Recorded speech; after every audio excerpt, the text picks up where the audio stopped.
Hello and welcome to the Matthew Alton Art channel again. Something slightly different this time. I've got the finished piece on the right, what we're aiming for, and me actually drawing as a video on the left of this video. The pieces are slightly different to what I normally do. Those of you that follow the channel and have followed me for a while online probably know that I've got a Patreon and that we do fortnightly art challenges as part of that, and the patrons actually pick the topics for that, and the current topic was picked by one of the patrons, and they chose the subject of disability, and I sort of wanted to do a piece that reflected the anger and isolation probably of disability. So I found a reference on the internet of somebody looking very angry and screaming and shouting. And I originally wanted to do sort of indistinct barbed wire swooshing around them, swirling around them. But I didn't end up doing that in the end. So that's where this piece came from anyway. You can see that it's basically a portrait that I'm doing, but just a very expressive portrait really. And you can see that I'm using charcoal. You could probably see at the beginning of the video that I'd made that into a wedge shape, and you can see it there a little bit as well. It's quite a thick piece of charcoal, this, and I needed some charcoal dust anyway for later on in this piece. So I was going to apply charcoal dust using a brush. So I basically ground down this piece of charcoal into a wedge shape using sandpaper, saved the dust in a little pot for later use, but it gives you a nice wedge shape to be able to do fine detail. You just saw me there using a much thinner piece of charcoal as well for even finer detail. You can see that I'm sort of labouring over this as a portrait at this point, whereas in the final piece you can see it's much more expressive with lots of extra marks on it. I'll talk you through that as we get to that point. But I was a bit frustrated with the actual portrait that I was drawing. One of the patrons was actually sitting with me while I was doing this, so we often sit together and encourage each other to do the work. And if it hadn't been for him sitting with me, I probably would have given up on this portrait. I was tinkering with it quite a lot really to get the right shape, and I wasn't happy with it until right near the end really, because as a portrait, it wasn't particularly brilliant, and I didn't think it particularly represented disability in any way, really, apart from anger.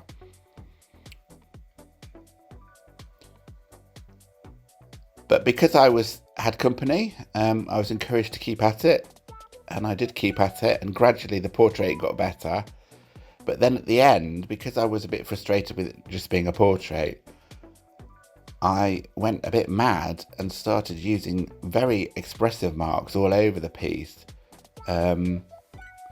which I think really added to it. And it was all the creative bit of this, rather than the copying bit of this, happened all in the last 10 or 15 minutes. It took about an hour and a half to do in total, from beginning to end. But as you can see at the moment, it's just building up slowly, as I've shown before on the channel, adding charcoal and then taking away charcoal. Because willow charcoal is so movable on the page, you can really keep moving it and erasing it. When you try and blend it with your finger, for instance, you erase most of the dark that you've put on. So it's a matter of toing and froing, adding charcoal, taking or blending charcoal, taking charcoal away as well. You can see I'm using an electric eraser here as well to erase highlights. You just saw me do it around the bottom of the ear there. Very effective tool for getting detailed lighter bits when you've added charcoal to the page.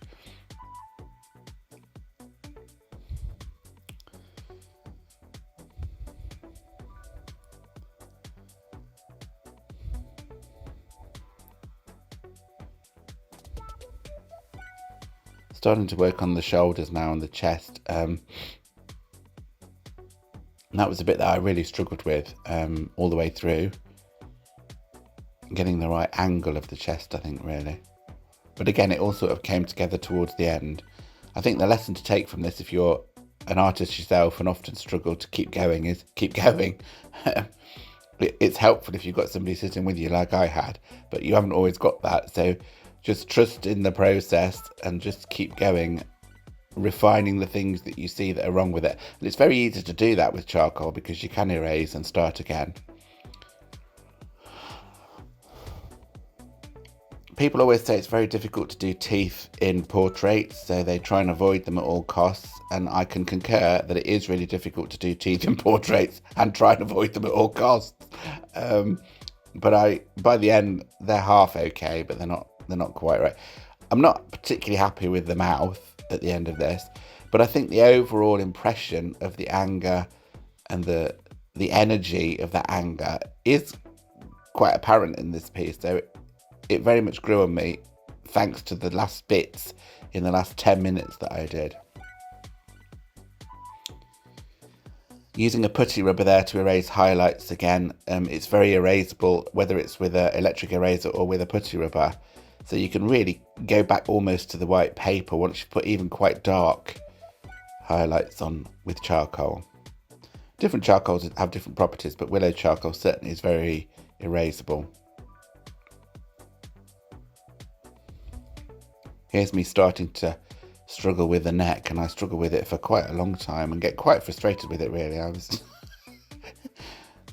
muttering to myself all the way through and trying to get encouragement from the person that was watching me.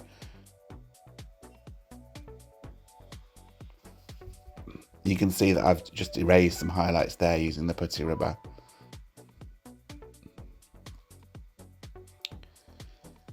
For a long time, this sort of collarbone, neck muscles and stuff all look like separate objects, and it's not until the final stages that they start to all work together. But I add, re-add, move, blend repeatedly to try and get this to the right place.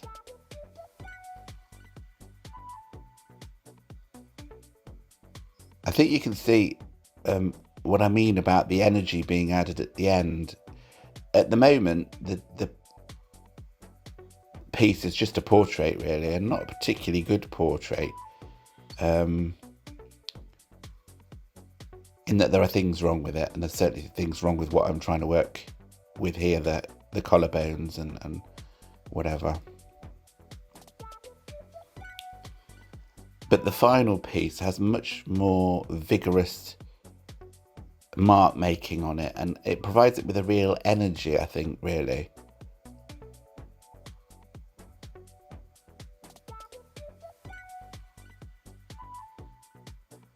So it was a learning curve for me because I often am just trying to represent what's in front of me. I'm not very creative as such, I suppose. I represent the reference that I'm trying to copy normally when I create art. I don't bring much to it myself.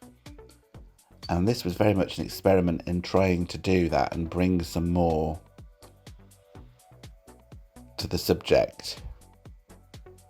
And the end result, I think I've actually managed that quite successfully. So hopefully I can carry that forward and be a bit more expressive going forward in certain pieces. Not all pieces. I still like to be a realist and paint what's in front of me or draw what's in front of me. But it's nice to be able to vary it up a bit.